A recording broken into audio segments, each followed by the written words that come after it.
Imagine a scent, a highly specific, unmistakable chemical signature drifting through the cold night air. For millions of years, this specific scent has meant only one thing to the common brown rat: absolute, terrifying, imminent death. It is the smell of feline urine, the scent of the apex predator. Evolution has hardwired the rat's brain to react to this smell with a violent, involuntary panic. The moment those molecules hit the rat's olfactory receptors, an alarm bell rings in its amygdala. The heart rate doubles. Cortisol floods the bloodstream. The rat freezes, assesses the environment, and then flees in the opposite direction with every ounce of energy it possesses. This isn't a choice. It is a biological imperative. It is the algorithm of survival. But tonight, something is wrong. The rat smells the predator. The chemical signature is processed. But instead of freezing, the rat stands up. It sniffs the air. And then, it does the impossible. It doesn't run away. It walks directly toward the smell. It approaches the shadow of the cat, completely devoid of fear. In fact, its brain chemistry suggests it is feeling something else entirely: intense, fatal attraction. It walks willingly into the jaws of its murderer. In episode 1, we learned how the cat manipulates us. In episode 2, we saw how we engineered the dog. We thought we understood the hierarchy of control. We thought the game was played by animals we can see, touch, and selectively breed. We were wrong. Welcome to episode 3. Today, we look at the animal that should fear the cat, but doesn't anymore. And we uncover a truth so disturbing, it shatters our entire understanding of behavior, choice, and free will. To understand the magnitude of what is happening to this rat, we must first understand the architecture of fear. Fear is not a weakness. Fear is the most perfectly polished tool in the evolutionary toolkit. Over millennia, the universe has ruthlessly eliminated animals that were not afraid enough. The ancestors of modern rats survived specifically because their fear response was flawless. In the rat's brain, fear is processed in a small, almond-shaped cluster of neurons called the amygdala. The amygdala doesn't reason. It doesn't debate. It is a biological tripwire. When a rat smells a cat, the olfactory bulb sends a signal directly to the amygdala, bypassing the higher cognitive functions of the brain entirely. The rat doesn't think, "Oh, that smells like a cat, I should probably leave." The rat is already running before it even consciously realizes what it smelled. This system is locked tight. It is impenetrable. It is the fundamental code of the rat's existence. So, what could possibly override millions of years of perfectly engineered survival code? What could reach inside a living brain, turn off the alarm system, and rewire terror into desire? Scientists first began noticing this anomaly in the late 1990s. Laboratory rats that were exposed to the scent of cats were not reacting normally. At first, researchers thought the rats had simply lost their survival instincts due to generations of breeding in captivity. But when they tested wild rats, they found the exact same phenomenon. A significant percentage of the wild rat population was displaying suicidal behavior. When researchers placed these anomalous rats in a maze with the scent of rabbit urine on one side and cat urine on the other, normal rats avoided the cat scent like a plague. But the anomalous rats didn't just ignore the danger, they actively sought it out. They spent more time exploring the area that smelled like their deadliest enemy. Even more disturbing, neurological scans revealed that the fear centers of their brains were not simply deactivated, they were hijacked. When these rats smelled the cat, the neural pathways associated with sexual arousal and reward were lighting up. The terror hadn't vanished. It had been weaponized. The rat had been reprogrammed to fall in love with the scent of its own death. To find the culprit behind this impossible behavior, scientists had to look smaller. They had to look under a microscope. They found a single-celled protozoan parasite. Its name is Toxoplasma gondii.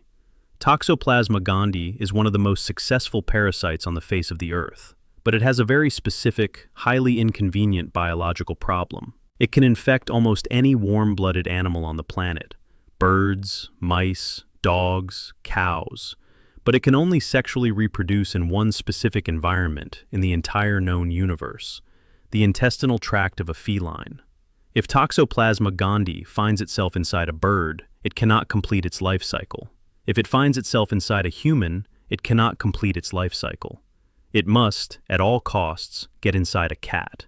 But imagine you are a microscopic organism. You have no eyes, you have no limbs, you have no brain, and you are currently trapped inside the bloodstream of a rat, an animal whose entire existence is dedicated to actively avoiding cats. How do you get your host to deliver you into the stomach of the exact creature it has evolved to fear the most? You don't just kill the host. A dead rat is useless. You need the host alive, mobile, and willing.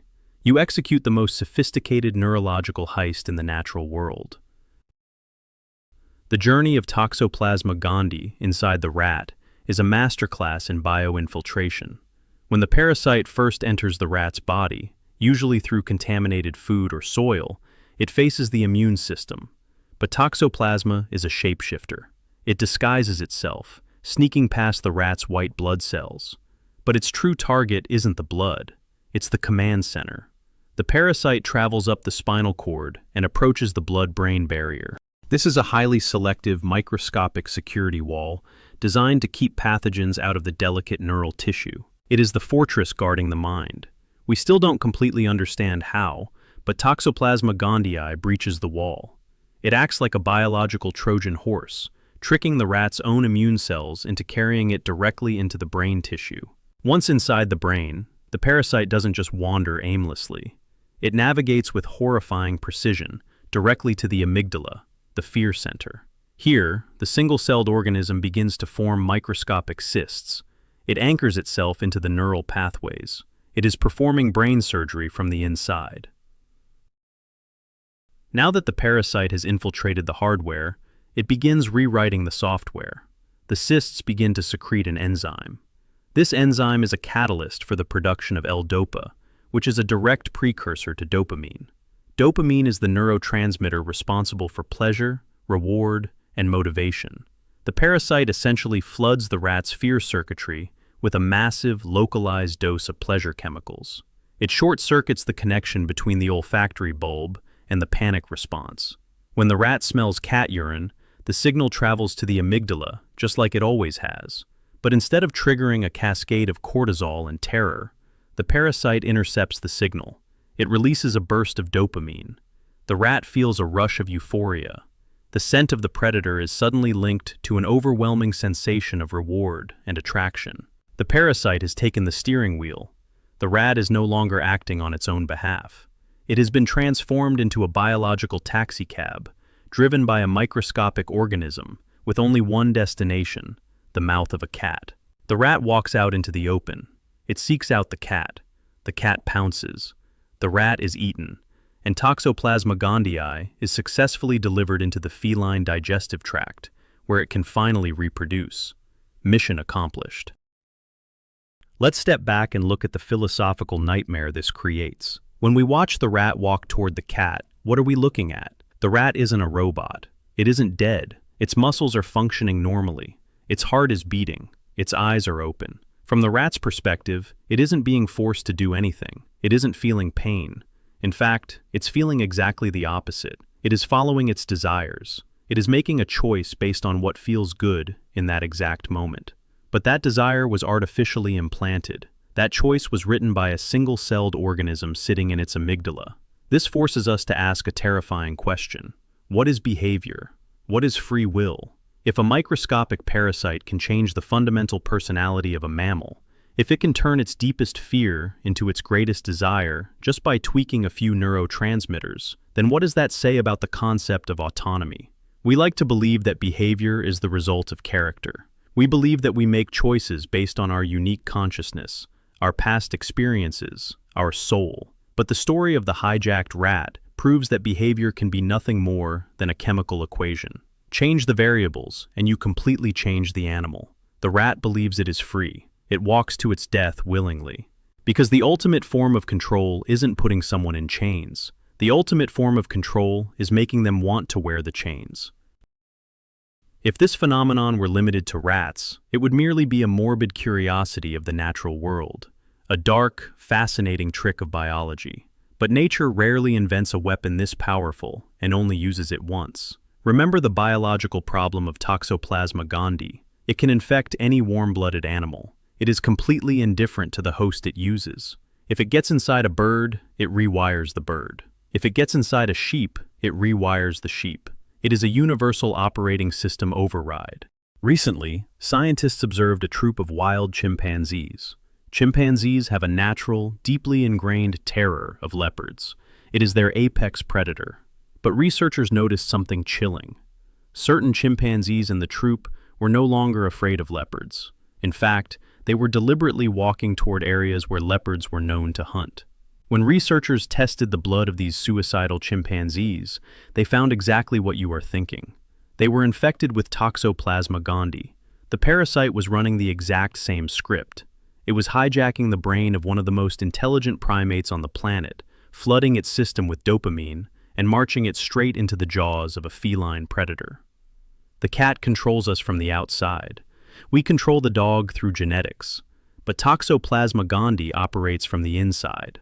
It proves that behavior does not equal freedom. It proves that the mind can be hacked, reshaped, and weaponized without the host ever knowing they've lost control. The rat thinks it is making a choice. The chimpanzee thinks it is making a choice. But what about you? What if I told you that this exact same microscopic parasite, this silent, brain-altering puppet master, is currently living inside the brains of approximately 1/3 of the global human population? What if I told you that it has already breached your blood-brain barrier, formed cysts in your amygdala, and is quietly dripping neurotransmitters into your mind right now? Is it changing how you think? Is it changing who you vote for? Is it changing who you love? What is behind these behavioral changes, and are your thoughts even your own? Join us in episode 4 as we turn the microscope away from the rats and point it directly at ourselves.